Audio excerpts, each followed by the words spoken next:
Bonjour mesdames et messieurs, bienvenue à Hebdo4, votre émission qui traite d'informations locales. Voici le contenu de cette édition du 17 février. La députée de Gaspésie-les-Îles-de-la-Madeleine et ministre du Revenu national, l'honorable Diane Leboutillier, annonce un appui financier au pôle des technologies propres de la Gaspésie. Mélissa Moreau, conseillère en emploi et en ressources humaines chez CJE Option Emploi du Rocher-Percé, nous parle d'un nouveau projet pilote intitulé « Continuum Entreprise ». Audrey Bastien, coordonnatrice pour les Jeux des 50 ans et plus Gaspésie-Îles-de-la-Madeleine, nous informe sur le lancement de la 15e édition des Jeux des 50 ans et plus. Liane Roy-Castonguay, la directrice du Centre de justice de proximité Gaspésie-Îles-de-la-Madeleine, nous informe sur leur organisme. Louise Comeau, la directrice du Club de motoneige Les Sentiers Blancs, nous donne un bref aperçu de leur saison de motoneige. Et Brian Curry, coordonnateur pour l'association LGBT+, Baie des Chaleurs, nous parle de leur organisme et de leur réalité. Bonne émission tout le monde! Tout d'abord, le 15 février dernier, la députée de Gaspésie-Îles-de-la-Madeleine et ministre du Revenu national, l'honorable Diane Leboutillier, fit l'annonce d'un appui financier au pôle des technologies propres de la Gaspésie. Télévagui était présent et nous vous avons préparé ce qui suit. Je peux vous dire que c'est un plaisir pour moi de me joindre à vous, chez nous, comme on dit, aujourd'hui pour annoncer une très bonne nouvelle. Il s'agit d'un projet qui revêt une importance capitale pour le développement économique de Gaspésie. Avant toute chose, j'aimerais chaleureusement remercier l'équipe de la MRC du Rocher-Percé de nous accueillir ce matin. Je suis ici au nom du ministre de l'Innovation, des Sciences et du Développement économique, mon collègue, l'honorable Navdeep Bain. Monsieur Bain est aussi ministre responsable du Développement économique Canada pour la région du Québec, plus communément pour les gens DEC Canada. D'ailleurs, je salue les employés de Développement économique Canada qui sont avec nous ici aujourd'hui. C'est en son nom que je fais l'annonce qui nous rassemble aujourd'hui. J'en profite donc pour vous transmettre ses plus sincères salutations.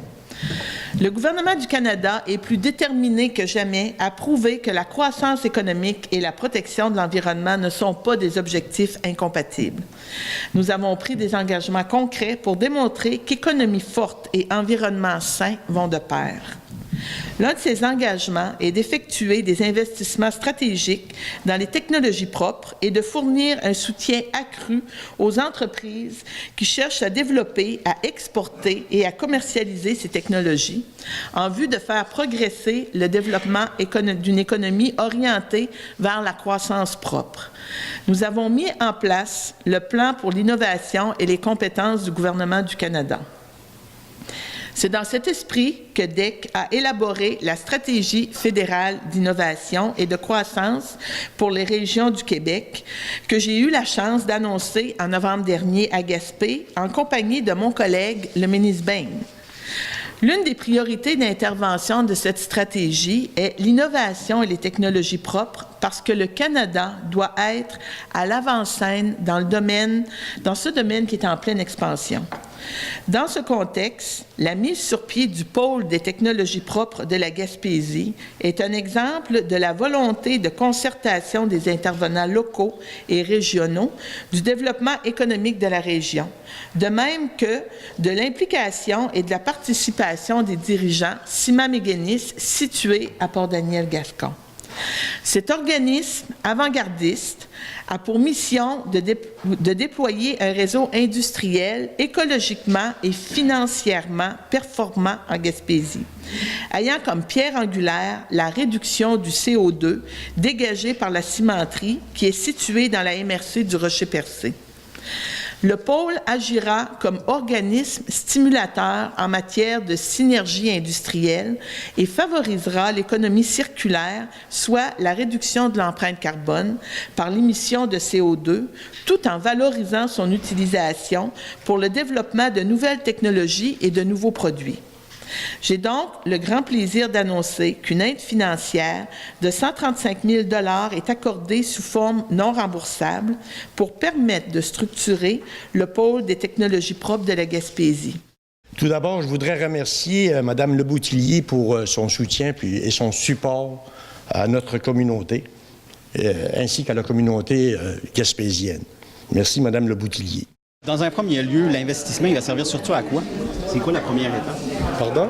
Suite aux 135 000 la première étape, ça va être quoi? Le montant va servir à quoi? Bien, le montant va servir, c'est ça, c'est sûr que le montant va servir en partie à payer nos ressources, notre directeur et puis notre directeur adjoint du pôle, qui, eux autres, vont faire du démarchage, qui vont rencontrer des entreprises qui sont déjà, si on parle de technologie propre, qui sont déjà dans le domaine, qui ont des... puis, par la suite, ça va être de déployer tout ça chez nous autour de Ciment Mécanisme dans un premier temps. C'est sûr que pour les technologies propres de la Gaspésie, notre désir, c'est d'aller beaucoup plus loin que ça. Mais présentement, nous allons nous concentrer sur ce qu'il y a autour de Ciment Mécanisme. Le but, c'est toujours, comme je disais d'emblée tantôt, c'est de créer de la richesse autour de la cimenterie. C'est bon pour Daniel Gascon, ça va être bon pour la MRC du Rocher-Percé, la MRC de Bonaventure.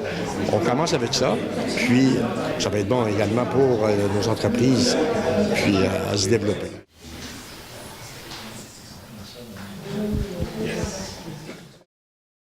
Le CJE Option Emploi est très heureux d'avoir été sélectionné parmi les membres accrédités du réseau de services spécialisés et de main-d'œuvre, le RSSMO, pour la mise sur pied du projet pilote Continuum Entreprise pour une durée de 3 ans.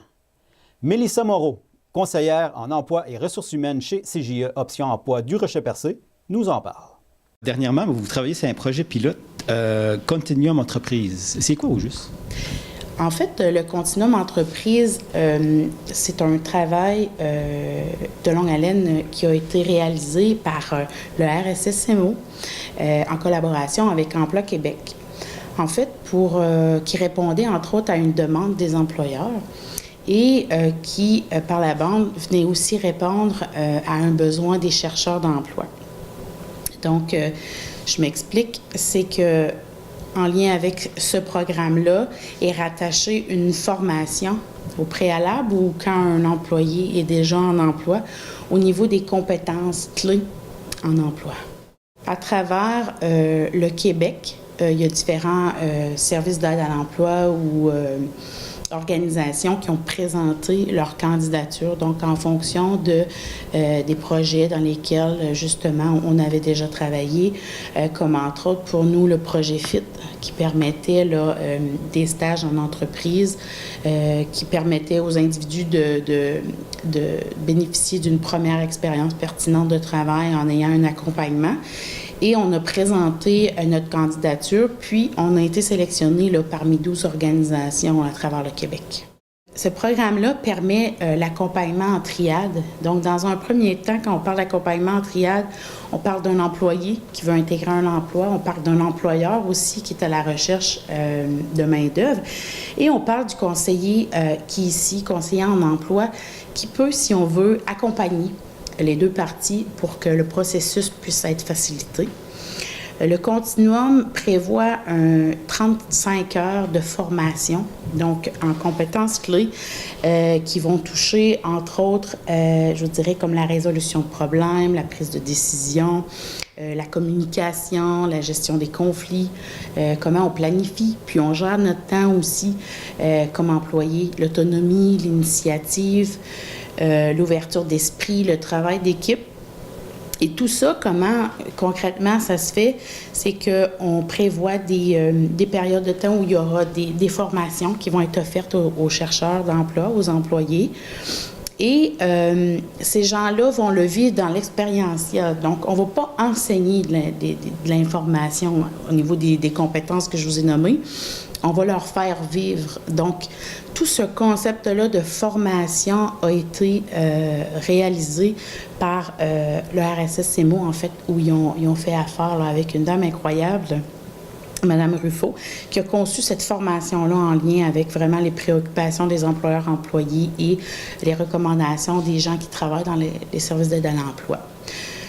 Un individu qui voudrait y participer parce qu'il éprouve différentes difficultés à intégrer le marché du travail peut nous appeler, donc nous contacter pour qu'on puisse valider son admissibilité. Et qui soit en emploi, qui vient d'intégrer un emploi ou bien même en vue d'en intégrer un, il pourrait aussi être admissible là, à cette formation-là. C'est quoi les avantages pour les entreprises? En fait, c'est qu'on peut assurer un accompagnement qui peut aller au-delà, je vous dirais, d'une trentaine de semaines. Donc, quand je parle d'accompagnement, on parle de la personne qui intègre l'emploi. On peut aider l'employeur, entre autres, à bien cibler les besoins de son entreprise, à s'assurer qu'il y a quelqu'un qui est là aussi pour couvrir tout le volet formation du nouvel employé qui va rentrer. Et des fois, je vous dirais, pour faciliter les communications entre employeurs et employés. On identifie au préalable des objectifs à atteindre, donc autant pour l'entreprise que pour l'employé. En cours de route, il y a une autre évaluation qui se fait et à la fin aussi. Donc, il y a des objectifs à atteindre là, d'apprentissage parce qu'on sait que même si parfois le candidat n'a pas nécessairement tout ce qu'il faut pour occuper l'emploi, il est possible de pouvoir le former pour bien faire justement ce travail-là. Et dans la formation justement qu'on offre, les candidats qui vont participer ensemble au groupe vont pouvoir échanger, mais aussi on va tenir compte des forces de chacun, justement en lien avec ces compétences-là, là, pour pouvoir partager, mais pour aussi s'en servir comme exemple pour les autres. Là. Donc, il y aura aussi tout cet aspect de partage-là qui va se faire. Là. Okay. Puis, il reste encore des places disponibles? Oui. Normalement, le projet a débuté en janvier. Donc, nous, ce qu'on a fait, c'est qu'on a tenté des approches auprès des employeurs, donc pour voir ceux avec qui on avait une habitude de travailler. Mais oui, effectivement, on a 10 places de disponibles d'ici le mois de mai. Et pour les trois années qui viennent, on en aura 10 à tous les ans. Et il est possible aussi d'en avoir un peu plus là, si la demande est vraiment forte. Ce qui peut être un avantage aussi, et là, je le dis, ça ne va pas de soi, mais ça peut... l'employeur peut recevoir, et l'employé recevoir une subvention salariale qui permet d'assurer une certaine partie du salaire là, pour un temps qui est déterminé, là, mais à ce moment-là, l'admissibilité doit être vérifiée là, du cas par cas, là, en fonction des demandes. Okay. Puis en terminant, les gens intéressés, ils communiquent avec vous comment? Oui. En fait, les gens peuvent m'appeler à moi, Mélissa Moreau, au 418-689-6402, au poste 235. Si parfois ça ne répond pas, on peut faire le 0. La personne à l'accueil va vous répondre ou va me trouver quelque part. Sinon, vous pouvez m'envoyer un courriel, Mélissa Moreau, à commercial-cge-optionemploi.org. Audrey Bastien, coordonnatrice pour les Jeux des 50 ans et plus Gaspésie-Île-de-la-Madeleine, nous informe sur le lancement de la 15e édition de ces Jeux. Pouvez-vous nous expliquer en gros, c'est quoi les Jeux des 50 ans et plus? Oui, en fait, les Jeux des 50 ans et plus, c'est un grand rassemblement pour, comme on le dit, des 50 ans et plus. On rassemble surtout des gens de la Gaspésie et des Îles-de-la-Madeleine, mais on a aussi de l'extérieur qui viennent. C'est un événement, on peut compter plusieurs volets. On a un volet compétitif qui rassemble environ 22 disciplines. On a aussi un volet culturel, donc 4 activités. Les activités culturelles sont ouvertes vraiment à toute la population, versus les compétitions, il faut vraiment que ça soit 50 ans et plus parce qu'il y a des petites médailles à gagner. On invite vraiment toutes les personnes de 50 ans et plus de la région, donc de Gaspé à la Haute-Gaspésie, Saint-Anne-des-Monts, Matapédia, Rocher-Percé, donc on y va vraiment partout. On a aussi une trentaine de personnes généralement qui viennent des Îles-de-la-Madeleine, donc pour nous, là, c'est vraiment un grand succès parce qu'on rassemble une grande partie des 50 ans et plus de la Gaspésie. On accueille aussi des gens du Nouveau-Brunswick, Côte-Nord, Bas-Saint-Laurent, Québec, donc c'est vraiment ouvert à tous, là, mais des 50 ans et plus. OK. Puis ça, c'est un événement qui va avoir lieu au mois de juin. Oui. En fait, c'est la 15e édition qui va avoir lieu au mois de juin, du 13 au 16 juin prochain. Cette année, c'est à Matapédia, les Plateaux. Ce qui est intéressant cette année comme nouveauté, c'est 5 municipalités qui collaborent ensemble pour accueillir ce grand événement-là. Les Jeux, c'est quand même un événement d'envergure qui accueille plus de 1000 participants. Donc, c'est difficile pour les petites municipalités d'organiser cette activité-là chez eux. Donc, pour une première fois, là, il y a 5 municipalités plus petites, qui vont accueillir 1000 participants, étant donné qu'il va y avoir plus d'hébergements, plus de locaux, plus de bénévoles. Puis on espère là, que dans les années futures, là, ce modèle-là va se répéter. Puis là, il y a beaucoup d'activités. Pouvez-vous nous en énumérer quelques-uns? Oui, comme je disais, au niveau des disciplines, il y a 22 disciplines en compétition. Je dirais que ça se regroupe en 3 secteurs. Il y a des activités beaucoup plus physiques telles que la course à pied, la marche rapide, le vélo de route. On a des activités plus intellectuelles telles que le Scrabble, le whist militaire, tout ce qui est plus des jeux de cartes ou de mémoire. Et puis, on a des jeux plus sociaux tels que le baseball poche. En fait, le baseball poche rassemble pratiquement 300 participants chaque année, donc c'est énorme. On a le volet. On a aussi 2 nouveautés cette année là, à Matapédia et les plateaux. On a 2 activités de danse. Donc, on a danse en ligne et danse traditionnelle. Ça ne sera pas des compétitions, mais ça va vraiment être pour venir s'amuser ou apprendre ce type de danse-là.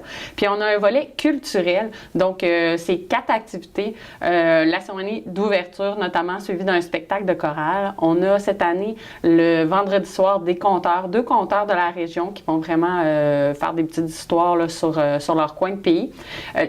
Toujours le fameux banquet le samedi qui rassemble environ 400 personnes, qui est suivi d'une soirée de danse. Donc, toutes les personnes qui vont faire de la danse en ligne ou la danse traditionnelle vont pouvoir montrer tout leur acquis la soirée. Et pour terminer, le dimanche, on a le brunch et la messe des jeux.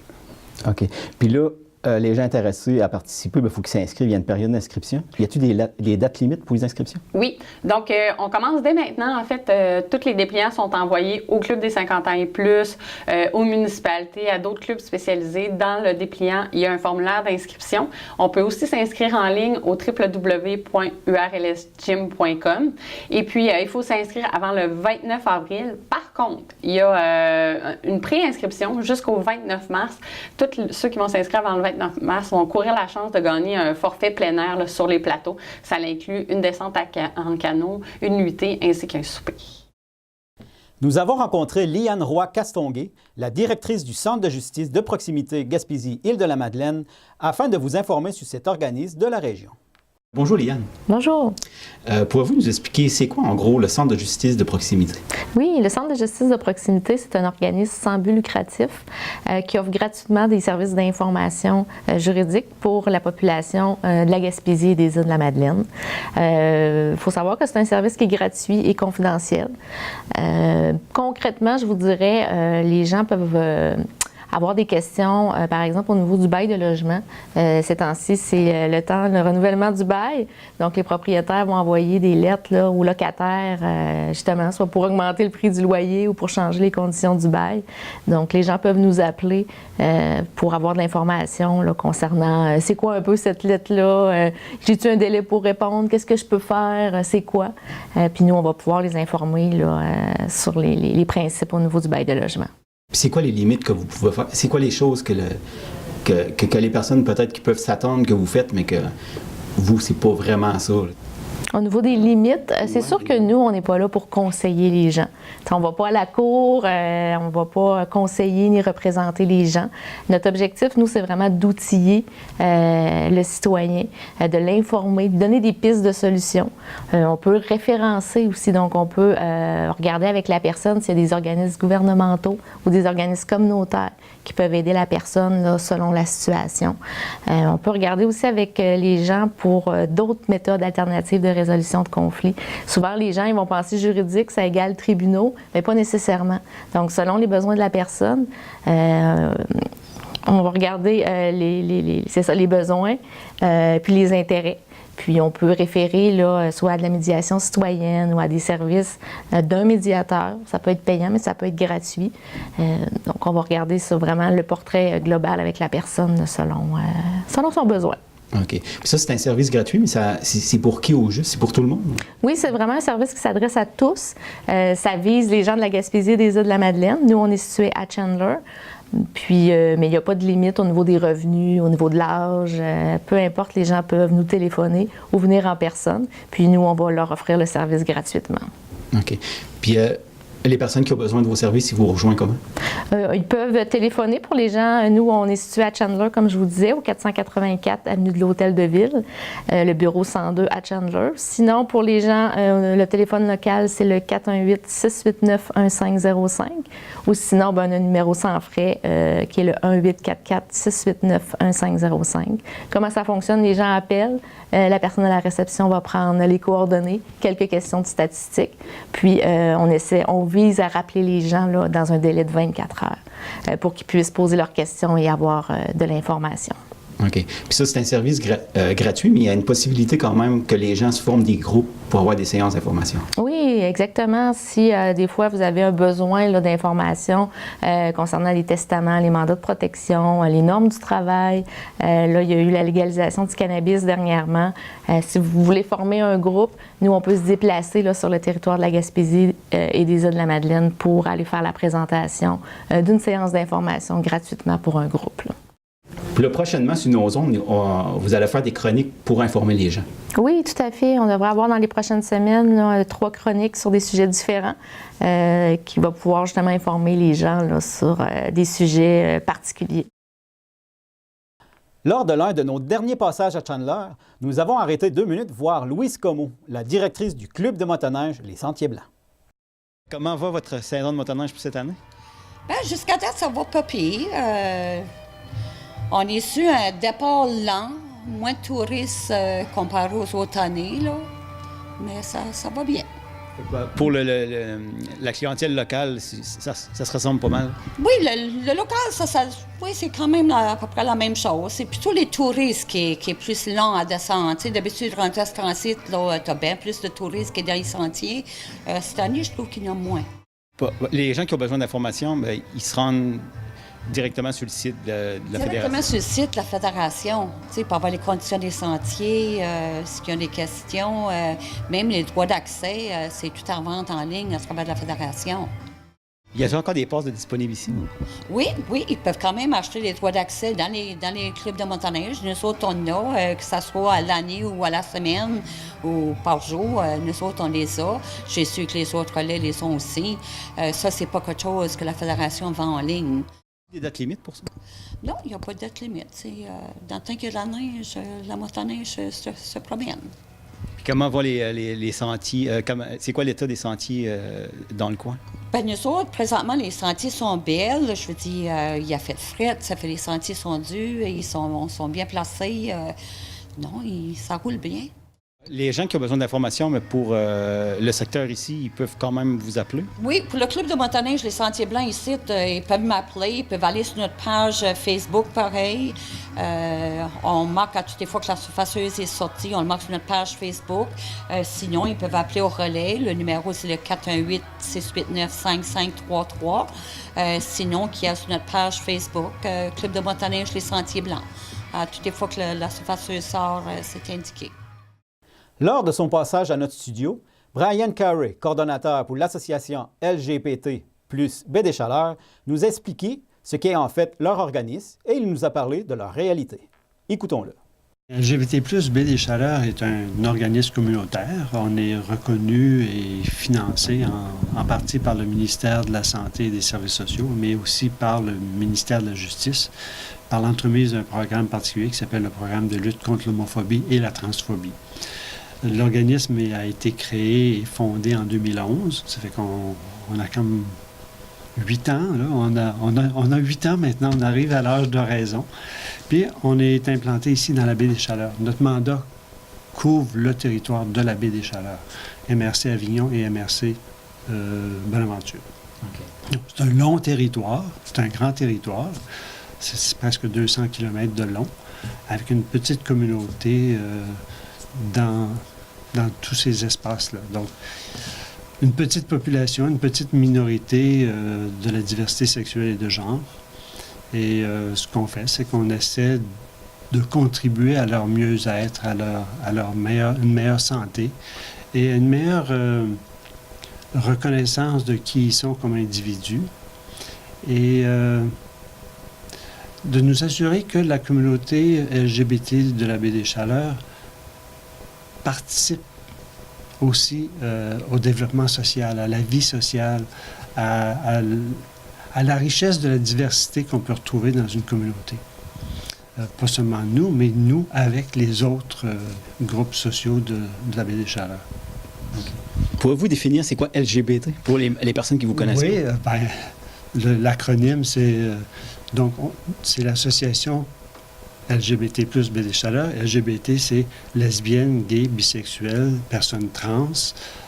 Et on a mis un plus, nous, LGBT+, pour inclure aussi, par exemple, les personnes bispirituelles, qui sont les personnes qui viennent de la communauté autochtone et qui se définissent comme bispirituelles. Ça inclut les personnes queer, les personnes non-binaires. Donc, qui ne veulent pas nécessairement être identifiés à un genre en particulier, mais qui veulent rester dans une certaine fluidité. Donc, alors c'est ça. Les personnes non-binaires, c'est parce qu'ils ne veulent pas être hommes ou femmes. Ils veulent avoir une certaine fluidité dans leur genre.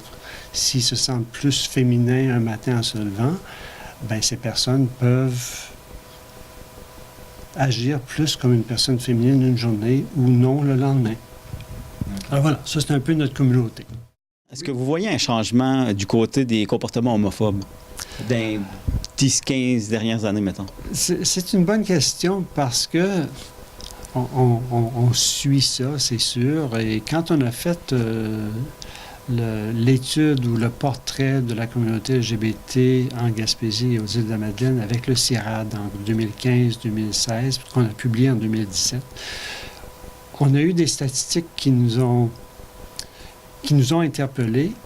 On n'était pas surpris, mais en même temps, c'est toujours déstabilisant de savoir que les membres de notre communauté ont vécu ou vivent encore à l'occasion des comportements ou subissent des comportements ou des gestes homophobes. Il peut y en avoir de plusieurs sortes. Il peut y en avoir qui sont juste des comportements verbaux où on dénigre le fait qu'une personne fait partie de la communauté LGBT+. Mais ça peut aller jusqu'à l'intimidation très forte, où les gens se sentent vraiment très mal. Et ça a des incidences puis des impacts à long terme sur la santé des personnes, sur la confiance des personnes. Si on se fait menacer de se faire... de faire du chantage, par exemple. Hein. Qu'est-ce qui arriverait si je te dénonce parce que tu es dans le placard? Parce qu'il y en a qui ne sont pas sortis du placard puis on les menace. On menace de les dénoncer à leur employeur ou à leur famille ou des choses. C'est extrêmement déstabilisant. Il y a aussi l'intimidation que vivent les jeunes dans la cour d'école. Hein. On sait qu'au secondaire, c'est difficile. Ça se passe encore. Ça se passe même au niveau primaire. Parce qu'on sait qu'il y a des enfants qui arrivent déjà au niveau primaire puis ils ont des attitudes ou des comportements homophobes. Ils ne comprennent probablement pas le sens exact de leur comportement. C'est que si une personne est différente, ils vont aller taper sur la personne qui est différente si la personne semble plus vulnérable. Et ça, souvent, ces comportements-là, c'est qu'ils les ont appris quelque part. S'ils ne les ont pas appris dans la cour d'école, ils ont probablement entendu à la maison. Et c'est ça tout le contexte dans lequel il faut travailler. Il faut travailler avec les éducateurs.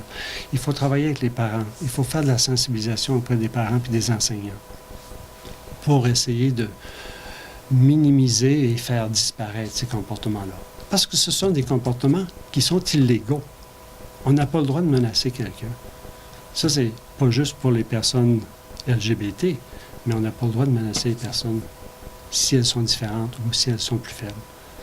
C'est le travail qu'il faut continuer à faire, mais pour répondre à ta question, il y a quand même eu, oui, il y a eu des avancées, il y a eu des progrès. On sait que le fait que notre organisme existe ici dans la baie des Chaleurs, on a pu faire beaucoup plus de sensibilisation. On travaille avec les écoles, on travaille avec les enseignants, les travailleuses sociales, dans le milieu de l'éducation. Donc, on est là, on est présent, on travaille avec les organismes communautaires et ils sont maintenant sensibilisés à ça. Et ça c'est la partie importante du travail. C'est toute la sensibilisation pour justement éliminer les comportements homophobes et transphobes.